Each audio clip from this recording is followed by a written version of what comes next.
자, 이제 이 변시의 이제 변시 또 2회차에서는 이제 고시의 법적 성질을 물어봤어요.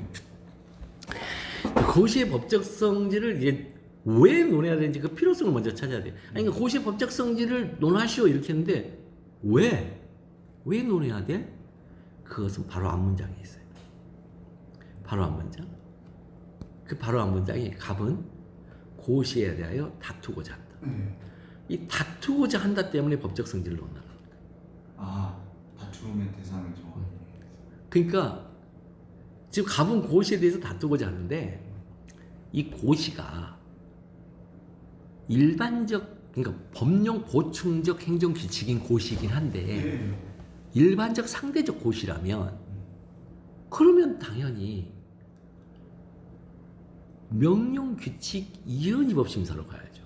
아, 예. 그런데 이게 처분이라는 성질을 두고 있으면 항고 소송으로 가는 거죠. 그러니까 네. 그 성질을 논하는 거예요. 다투고자 하니까. 그러니까 다투는 이 방식이 뭐지? 이 방식을 알면은 그러면 법적 성질을 논하는 이유가 있겠구나. 이게 일반적 추상적 성질을 갖고 있으면 명령규칙 이연 위법 심사로 갈 것이고 구체적 규범 통제로서 어떤 그 고시가 적용된 처분 취소를 제기한 다음에 그 취소 내에서 명령규칙 이연 위법 심사를 그 수소법원에게 이제 요청하면 되겠구나. 근데 그 자체가 처분이라면 그냥 그 처분적 고시 항고 소송을 제기하면 되겠구나. 그래서 고시의 성질은 이 형식적으로 보면은요 행정규칙이에요. 그럼 행정규칙은 명령규칙 이연 위법 심사의 대상이 아니에요. 행정규칙은 이법 적법도 논하지도 않아요. 관심도 없어요 원래. 너희들 알아서 해요. 근데 이견이 없습니다. 이 형식으로는 행정규칙이라는데 문제가 생겼습니다. 최근 판례가 행정규칙 중에는 그 실질이 사무처리에 관한 규정, 즉 우리가 말하는 행정규칙도 있고 관심도 없는 행정규칙도 있고 그 실질이 법규로서의 효력을 가진 것도 있다. 이렇게 해버린 거예요 판례가. 법규로서의 효력을 가진 거. 이게 이제 문제가 되는 거죠. 그래서 사무처리에 관한 규정이면 그 규정 자체는 직접적으로 다툴 수 없어요. 이 규정 자체는 진짜 다툴 수 없고, 그러니까 명령규칙 이연 위법 심사나 이런 그 통제의 대상이 되지 않아요. 사무처리 규정은 통제 대상은 되지 않고, 문제는 이게 이제 적용이 됐단 말이에요. 적용이 그 적용된 관행에 어떤 처분이 위반된다는 거. 그 규정이 적용된 이 관행에 어떤 처분 위반, 즉 자기혼속 원칙 위반이 문제되는 거예요 이게. 예, 그래서 이때 이제 이 행정규칙 관행이 적법한 관행이어야 되니까 행정규칙이 적법해야 된다라는 이런 문제점이 이제 의식이 있는 거예요. 거기서 위법한 행정관행에서 위법한 행정규칙을 적용하다 보니까 관행이 생겼단 말이에요. 그건 아무리 많이 쌓여도 그건 관행이 아니에요. 그러니까 그때는 오히려 그 관행에서 벗어난 처분이 오히려 좋은 처분인 거예요. 그런데 적법한 관행일 때는 그 관행에서 벗어났을 때, 그럴 때 우리 국민은 뭘 주장할까요? 왜 나한테는 그 행정규칙 적용 안 하는 거야? 이 XX야 이러면서 이제 화를 내겠죠. 근데 그게 사실은 알고 보면 자유구속 원칙 위반이라는 주장이에요. 그게. 그렇게 얘기를 하지만 그러나 법규로서의 효력을 가진 것이고 항고소송의 대상이 되는 처분이라면 그 규정 자체를 직접적으로 다투게 되죠. 자, 이게 바로 법적 성질의 의미죠. 왜냐하면 여기서 다투고자 한다 이래 버렸으니까. 여기서 다투고자 한다는 요 표현 때문에 이 다투고자 한다라는 요 표현 때문에 요 법적 성질을 논하게 되는데 그 의미가 이런 의미 때문에 이렇게 된다는 거죠. 그럼 문제점을 우리가 이제 쓸 수가 있죠. 그러면 문제의 소재에서는 대전제가 드러난다는 거 계속 얘기하고요. 자, 대전제에 대한 언급 없이 전개하는 것, 우리가 그것을 논리비약이라 한다. 그럼 대전제는 99%가 법률 규정인데요. 보통은 행정소법 규정입니다. 자, 모두 암기사항이고요. 문제는 이 대전제를 찾는 방법이 이제 문제가 되는데, 이 묻는 문제에 대한 반응이 곧 대전제입니다. 그래서 묻는 문제를 풀이하려고 했더니 행정소법 규정이 필요하네? 그러면 이제 그게 대전제가 되는 것이고, 아무리 이걸 반응으로 보이려고 해도 행정소법 규정이 필요한 사항은 아닌데, 그러면 if should 문장으로 갈 수밖에 없는 거거나 아니면 정의로 들어갈 수밖에 없어요. 자, 묻는 문제를 보겠습니다. 고시에 대해 다투고자 한다. 고시의 법적 성질을 논하셔야 합니다. 자, 이 물음에 대한 반응으로서 대전제는 행정소송법 48조 제1항 컴마 제19조 같은 법 제2조 제1항 제1호예요. 이게 처분이 될 수 있냐는 거죠. 요게 만약 처분이 아니면 명령규칙 이어지고 심사로 가면 돼요. 그러니까 우리 법학을 할 때 또 하나 비법대생들이 제일 당황스러운 게 법은요 A와 B가 있어요. 그러면 A에 속하니 그럼 B에 A나 B에 속하니 했더니 A에 속한대요. 그럼 이로 쭉 전개하면 돼요. 근데 A에 속하지 않는데요. 그럼 당연히 이리 가서 이리 전개하면 돼요.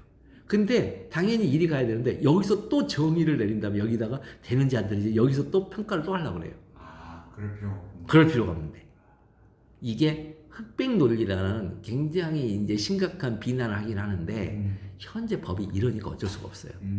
이 법은 성경을 카피한 거거든요. 물론 성경은 함무라비 법전을 카피한 거예요. 함무라비 법전 이전에 에집트 있잖아요. 에집트의 그 이제 피라미드 시대 그걸 카피했어요. 그 법을 카피한 게 함무라비 법전이고 함무라비 법을 카피한 게 이 저거예요. 성경이라면 성경이 대부분 성경이 무슨 하나님 저도 크리스찬인데 그건 개소리고 어쨌든 그렇게 이제 됐다면 그 시대를 반영하는 거죠. 그런데 그게 이제 뭐냐면 일도양단적이에요. 여기에 속하거나 여기에 속하는 거예요. 즉 하나님 편에 있거나 하나님 반대편에 있어요. 하나님 반대편에 있는 걸 사탄이라고 그래요. 그러니까 사탄이라는 것은 어떤 그 존재성을 가리키는 게 아니라 관계성을 가리키는 거예요. 상징적으로. 네, 그러니까 이렇게 대적자라고 대적자. 그러니까 관계성을 가리키는 거거든요. 그 다음에 엔타이란 말을 쓰죠. 네. 예, 엔타이 이거. 그러면 이쪽은 크리스트가 있고 이쪽은 안티크리스트가 있어요. 그래서 이걸 적그리스도라 하는데 그 소리가 아니죠. 엔타이가 뭐죠 이거? 반대. 짝퉁이라는 의미예요. 엔타이는 짝퉁을 가리켜 원래. 그러면 이거 공통되잖아요. 네. 이거 공통되잖아요. 그런데 짝퉁 크리스토가 돼요. 그러니까 같은 성경 말과 같은 그리스도를 믿어요. 그런데 알고 봤더니 여기는 하나님 쪽으로 하는 그리스도인데 여기는 세상적인 걸로 가는 그리스도를 이용해 먹는 자들, 그리스도를 수단으로 삼는 자들. 이거 다 적그리스도잖아요. 한국 기독교. 한국 기독교 고지론, 기독교 그리스도를 믿어서 세상에 성공해서 선한 영향력을 미치자. 여기서 선한 영향력을 미치는 게 목적일까요? 자기가 성공하는 게 목적일까요? 성공이 목적이잖아요. 전부 다 적그리스도죠. 전부 다 천국 못 가요. 제가 단정하는데 그 사람들은 못 가요. 그래서 고민이란 말입니다. 이 성경이라는 건. 네.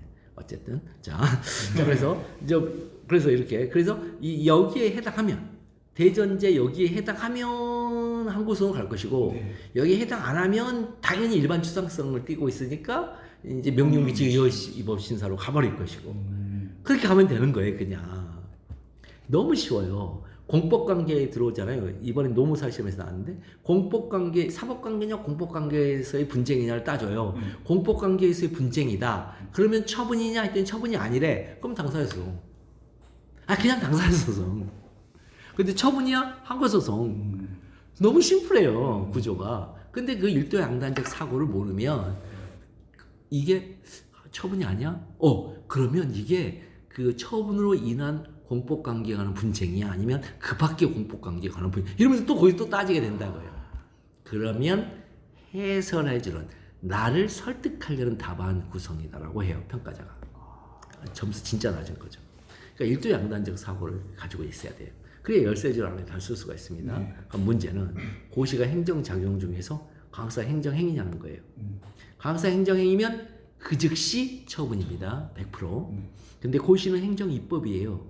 그러니까 행정입법 중에는 법규와 규칙이 있죠. 법규 명령과 행정규칙이라는 법규가 되어야 항고성의 대상이 되는지를 논할 수 있게 돼요. 행정규칙으로는 절대로 항고성의 대상이 될 수가 없습니다. 왜? 내부적인 사고. 그렇죠. 내부적. 여기서 내부적, 외부적의 의미가 뭐죠? 이거는 물리적 분류예요. 물리적, 공간적 분류. 물리적, 외부적은. 자, 내부적이란 말은 행정기관이잖아요. 행정기관 이 안에 건물 안에 있으면 내부적. 행정기관 밖으로 가면 외부적. 밖에 누가 있죠? 그래서 외부적이에요. 그게. 이 안에 있는 것은 공무원들. 즉 행정기관 안으로 들어오면 내부죠. 행정기관 밖으로 들어가면 국민. 따라서 행정규칙은 안에서 적용하려고 하는 것이기 때문에 절대로 외부에 있는 국민의 권리 의무에 영향을 미칠 수가 없다. 그러나 미칠 때 어떻게 한다? 처분을 할 때마다 꼭 이걸 적용해서 하더라. 그럼 이게 관행이 생긴다. 이렇게. 그러면 자기 구속으로. 그 자기 구속이죠. 그거 규칙 위반이 아니고 이렇게 가는 거예요. 이해되시죠? 자, 문제점을 한번 그러니까 문제의 소지를 한번 빼봅시다. 자, 묻는 문제는 고시의 법적 성질이에요. 그럼 그거 관련하여 첫째. 자, 고시의 법적 성질이 법규인지 문제다. 아니, 앞에다가 고시의 법적 성질, 여기도 고시의 법적 성질 또 나오잖아요. 이게 달라요. 포괄적인 기준. 앞에 있는 고시의 법적 성질은 분쟁의 분쟁과 관련된 법적 성질이고 뒤에 있는 법적 성질은 행정 작용 중에 어떤 작용이지에 관한 법적 성질이에요. 이 법적 성질이 나왔다는 얘기는 행정행위가 아니라는 거예요. 행정행위면은 행정행위처럼 보이면 바로 일이 들어갈 거예요. 한국에서 대상이 되는 처분인지 문제된다 해서 행정행위일까 이게? 그런데 여기는 이 법적 성질이 법규예요. 그러면 자 여기서 우리가 동일한 논리 구조를 알 수가 있어요. 행정계획이 나오면 이렇게 도시관리 계획이 나왔어요 시험이. 그럼 도시관리 계획의 법적 성질이 문제된다. 그래서 행정계획이라 해놓고 그 도시관리 계획이 행정소송법 블라블라의 항고소송의 대상이 되는 처분인지 문제다 이렇게 들어 2단계로. 또 만약에 그 살처분 했어요. 오염 전염된 그 동물 살처분의 법적 성질이 문제된다. 첫째가. 그럼 그건 행정상 사실행위예요. 그러면 살처분이 항고소송의 대상이 되는 처분입니다. 2단계로. 그래서 2단계 구조를 취하는 건 행정입법, 행정계획, 행정상 사실행위. 이거는 전부 다 2단계 구조로 첫째 법적 성질이 문제된다. 둘째 항고소송의 대상이 되는 처분이 문제다. 이렇게 항상 이렇게 쓰는 거예요. 그래서 다음 3회차에도 이게 나왔었잖아요. 법적 성질이 첫째가 나오잖아요. 그게 이렇게 나오는 거예요.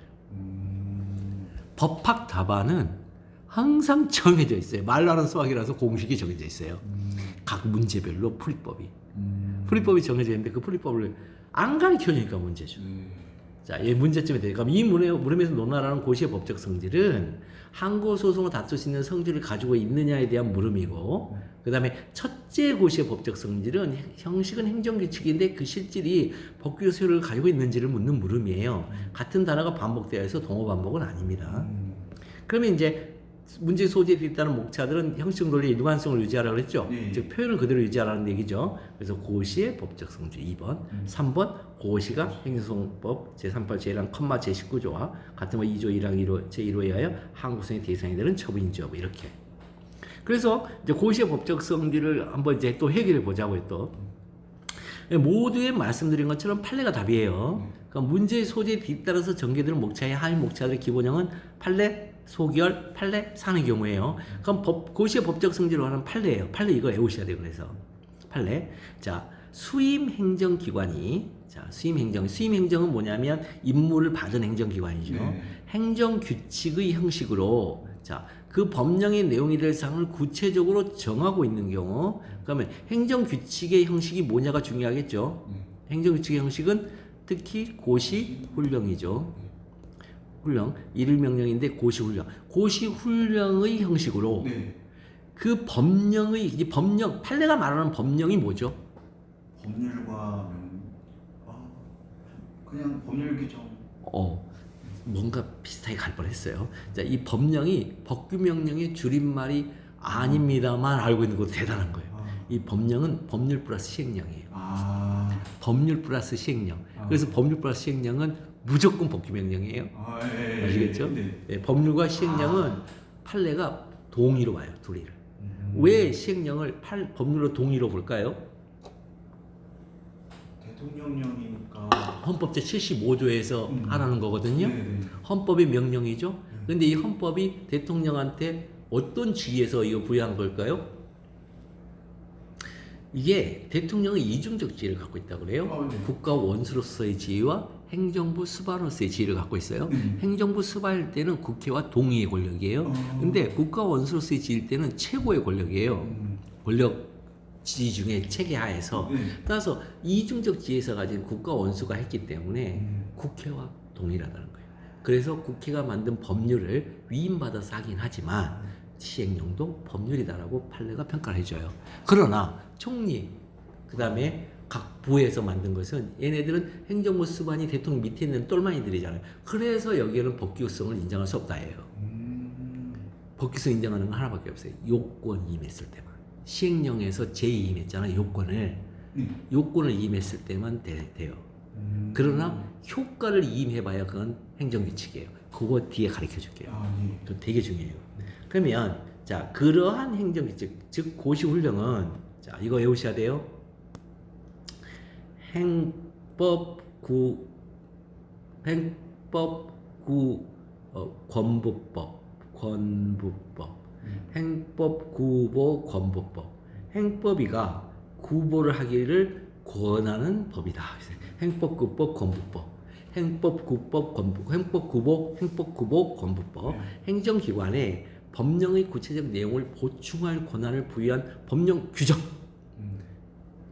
효력에 의하여 그 내용을 보충하는 기능을 갖게 되고, 따라서 당의 법령의 이임 한계를 벗어나지 아니하는 한 그것들과 결합하여 대의적 구속력이 있는 법규 명령으로서 효력을 갖게 된다.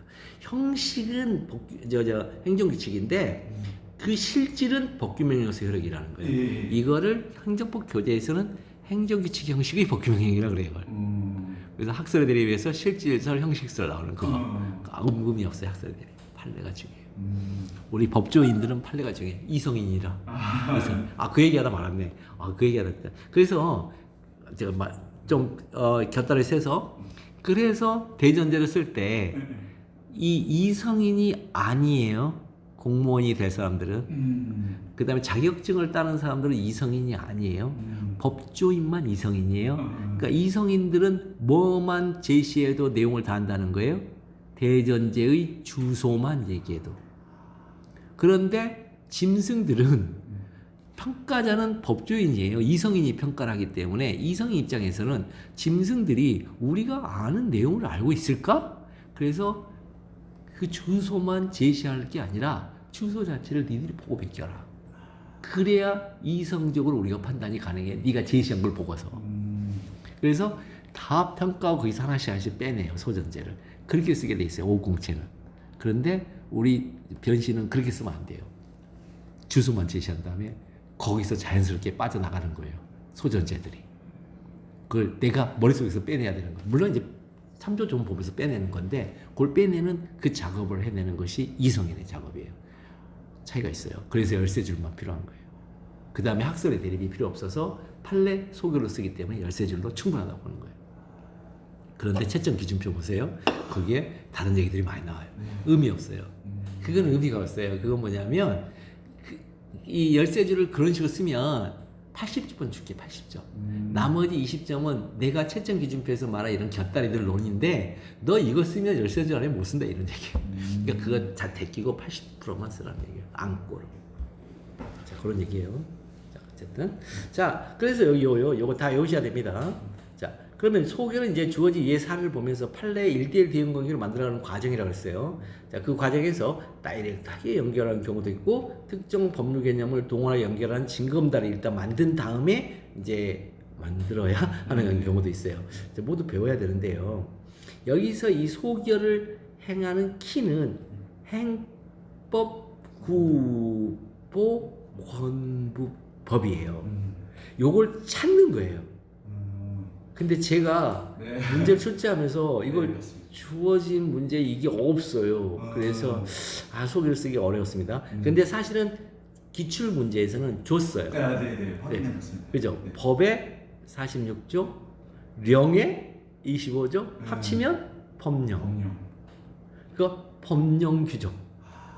이 법령 규정을 찾는데 46조에서는 자, 대통령령으로 정하는 바에 따라 해라. 그러면서 줬거든요. 근데 대통령령이 이 썩은 놈이 필요한 사항은 보건복지부 장관이 고시한다. 아예 고시하라고 고시에다 넣었어요. 그랬더니 보건복지부 장관이 고시를 만들었습니다. 이게 주어져 있는 문제죠. 네. 여기도 심지어 시행 규칙이 있잖아요. 여기도 고시한다 이렇게 나왔어요. 그럼 소결. 자, 보건복지부 고시는 보건복지부 고시는 주어진 문제에서 보건복지부장 그 내용을 보충하는 권한을 부여한 자 내용. 아까 그 내용 이대로 쓰면 되죠. 자, 권한을 보충할 법령의 구체적 내용을 보충할 권한. 자, 그 법령의 구체적 내용을 보충할 법령의 보건복지부 장관의 법령의 내용을 보충할 구체적으로 빠졌네. 이거 다 쓰시면 돼요. 네. 구체적으로 보충할 권한을 부여한 국민건강보험법 46조 시행령 22조 여기까지죠. 네. 그 다음에 그대로 이제 보고 베끼면 되죠. 네. 여기 보면 의 효력에 의하여 여기 보면 여기 의 효력에 의하여 그 내용을 보충하는 기능 여기까지 보고 베끼죠. 의 효력에 의하여 그 내용을 보충하는 기능을 갖게 된다. 잘라서 그 다음에 보건복지부 고시는 국민건강보험법령 이임의 한계를 벗어났다는 사정이 엿보이지 아니하므로 자 법령과 결합하여 법령 효력을 갖게 여기서 위임의 한계가 뭘까요? 상위법에서 네. 위임을 이만큼만 하라고 정한 법. 네, 그럼 그거 어디서 찾아야 되죠? 상위 법령이 찾으면 돼요. 그러니까 위임한 거 한번 볼게요. 뭘 위임했나? 네. 그 다음에 결정 기준 절차 그렇게 표현하자.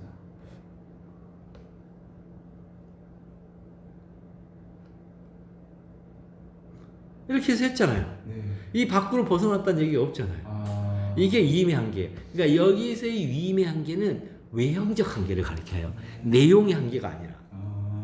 그래서 우리가 흔히 위임의 한계 이러면 맨날 일탈남용 이런 거 배우는데 그 얘기 아니에요. 여기는 법령의 외형적 한계로 벗어나면 안 된다는 거예요. 그 법령의 외형적 한계를 벗어난 게 사건이 하나 있긴 했었는데 그건 제가 갑자기 기억이 안 나요. 여기까지만 했는데 엉뚱한 행위의 종류를 끼워놓은 게 있었어요. 그러면 위임의 한계를 벗어나요. 그럼 그 위임의 한계를 벗어나면 그건 뭐 어떻게 되느냐 이건 효력이 없다. 무효인가요? 그러면 지금 뭔가 비슷한 말 했는데 정확하게 구분해서 얘기를 해야 돼요. 무슨 효력이 없죠? 법규 명령으로서 효력이 없어. 그럼 뭐죠 그러면? 행정규칙입니다. 그래서 행정규칙이 됩니다. 그건 행정규칙이 돼요. 그래서 그걸 가지고서 관행이 만들어지면 자유구성원칙이 될 수도 있어요. 그건 위법한 건 아니에요. 왜냐면 법의 안에서 있기 때문에. 법에서 넘기지는 않았지만 법에는 있거든요. 느낌이 오시죠? 네. 거기를 이상하게 얘기하는 사람이 있어서 이렇게 물어보는 거예요. 그걸 무효라고 하는 사람들이 있다니까요. 심지어 교수님들 중에도 무효라고 하는 사람이 있어요. 아니에요. 판례는 법규명령으로서 효력이 없다고 할 뿐이에요. 자, 그럼 이를 법령 보충적 행정규칙이다. 이 법령 보충적 행정규칙은 우리 판례가 만든 용어예요. 그래서 우리 판례가 너무나 소중하게 생각하는 용어이기 때문에 이런 문제가 나오면 반드시 이 용어를 써줘야 됩니다. 그래서 고시의 법적 성질은 마지막 결론 법규로서의 효력을 가진 법령 보충적 행정규칙이다. 그러니까 법규수를 갖고 있으니까 이제 넘어갈 수 있겠죠. 일반적 상대적 법규로서 효력을 가진 법령 보충 행정규칙이냐 아니면 개별 구체성을 띤 법규로서 효력을 가진 법령 보충 행정규칙이냐 이게 문제가 되는 거죠. 그러니까 고시가 한국의 대상인들은 처분인지 여부. 자, 이 고시가 법규로서 효력을 가지고 있다는 것이 밝혀졌으므로 강학상 행정이 밖에 여기 그 밖에 그다음에 행정작용이 되었어요. 그 밖에 행정작용이 되었어요 지금. 그러면 그렇다면 강학상 행정이 준하는 성질을 가지고 있으면 한국소의 대상으로 삼을 수 있게 되죠. 자, 강학상 행정이 준하는 성질 이에 준하는 행정작용. 그 밖에 이에 준하는 행정작용은 말로 하는 수학이 하면 두 문장의 플러스죠. 그 밖 행정작용 더하기 이에 준하는 행정작용. 엔드 관계라는 뜻이죠. 그러니까 그 밖의 행정작용이 그 밖의 행정작용은 크게 세 개가 있다는 거죠. 행정, 입법, 행정, 계획, 행정상, 사실행위. 그러면 이 그라는 게 뭘 가리키냐? 행정행위를 가리키는 거죠. 그러니까 강사 행정이 밖에는 행정입법, 행정계, 행정사실이 있다. 그런데 이게 이에 준한다. 이에 준하는 행정적이니까 이에 준한다. 이 이가 또 행정행위란 말이죠. 네. 그러면 행정이니까 준한다는 말은 성질이 행정위가 공통된다. 네. 공통된다. 그걸 우리 판례가 행공특보권의 국권집권을 했단 말이죠. 네. 그럼 그 판례를 쓴 다음에 그러면 이 판례를 얘가 통과하면 그 밖에 이에 준하는 행정작용에 대해서 처분이 될 것이고 이것도 통과하면 그 밖에 이렇게 말로 하는 수학이라는 뜻이에요. 이게 너무 심플하지 않아요? 네. 이렇게 심플한 걸 자꾸 이상하게 이제 접근하니까 논리가 어려워지고 중원부원을 하게 되고 어디 가면 꼬이는 거예요. 앞뒤가 심플하게 쭉 내려가야 되는데. 참고로 법규처럼 법적 성질을 먼저 논하고 법적 성질을 논하고 그 다음에 항고소송의 대상이 되는 처분이라고 논하는 것들이 있죠. 금방 가르쳐드렸죠. 네. 행정계획, 행정상, 사실행위. 법적 성질을 먼저 논해서 이건 행정계획이 맞다. 그렇다면 치송의 대상이 되는 처분이냐. 이거는 행정사실행위가 맞다. 그렇다면 치송의 대상이 되는 처분이냐. 그랬더니 통과하면 처분적 법규, 구속적 계획, 권력적 사실행위로 나온다는 거죠. 그게. 그러니까 제가 제일 당황했던 목차가 뭐였냐면 처분적 법규의 처분성 인정 여부, 구속적 계획의 처분성 인정 여부, 권력적 사실행위가 치송의 대상이 되는 처분이 되는지 여부. 동어반복 아니에요? 맞습니다. 그러니까 그렇게 쓰면 안 된다고요. 그래서 목차부터 그 법적 성질 논하고 네. 그다음에 처분인지 여부를 그 채를 지나서 떨어지면 처분이 되는 거고 이 채에 걸려가지고 안 떨어지면은 그냥 위에 있는 것이고 이해되시죠 지금? 그 다음에 그럼 법률로서의 판례 이미 익혔어요. 항고소의 대상이 되는 점 원칙적으로 행공특보권이 국권직관이다. 그러면 소개에서 보통 수험생들이 법규가 항고소의 대상을 가지는 경우 사용하는 판례를 써요. 이걸 아니, 법규가 항고소 대상적이 가지는 경우에 사용하는 판례를 쓰거든요. 아니 그건 법리라기보다는 법리가 구체사정이 적용되다 보니 나오게 된 거예요. 그래서 이걸 판례로 쓰거든요. 그게 아니고 이건 적용되는 결론이에요. 그래서 법규 명령이 별도의 집행행위 없이 특정인의 구체적인 권리의무 내지 법률상에게 직접적인 변동을 가져온다면 항고소이 된다. 이게 뭐예요? 개직구에 이게 바로 특정인이 개별적이에요. 그래서 개직구예요. 별도의 집행행위 없이 변동을 가져오는 걸 개직구라 그래요. 그래서 별도의 집행행위 없이를 쭉 구별했더니 개직구로 이렇게 분별된다는 거예요. 그러면 개직구면 별도의 집행행위가 없이가 되겠네요. 거꾸로 또 더하기니까. 그럼 그죠? 별도의 집행행위 없이가 요런 뜻이거든요. 개직구거든요. 이게 개직구. 그러면 이게 엔드가니까 개별적이고 직접적이고 구체적이라면 별도의 집행행위 없이로 우리가 평가를 할 수가 있겠네요. 이 판례 문과 소개를 그런 점 노리면 그런 좋은 점수를 받게 돼요. 자, 보건복지부 고시는 특정 치료 재료의 코드 분명 규격 제조회사 상한금액. 자, 특정이 뭐라고요? 개. 구체적으로 구, 직접, 직. 해직구 규율하고 있으니까 뭐예요? 별도의 집행행위 없이가 앞에 나올 수 있죠. 그래서 그 다음에 국민의 권리에 직접 관계있는 행위 이어서 임으로 이어서 이다. 치송의 대상이 되는 처분이다. 이를 처분적 고시란다. 결론으로. 처분적 고시의 처분성이 아니고 마지막 목차 결론. 묻는 문제에 대한 답을 하죠. 고시의 법적 성질은 법령 모적 행정 규칙으로서 항고성의 대상이 되는 처분이다. 법적 성질이 뭐라고요? 항고성의 대상이 되는 처분이다. 원래 다툰다는 거니까. 근데 다투는데 앞에 법령 모적 행정 규칙이라는 말은 들어가 있어야 돼. 왜? 우리 판례가 소중히 여기게 되는 표현이니까. 이를 처분적 고시란다. 끝.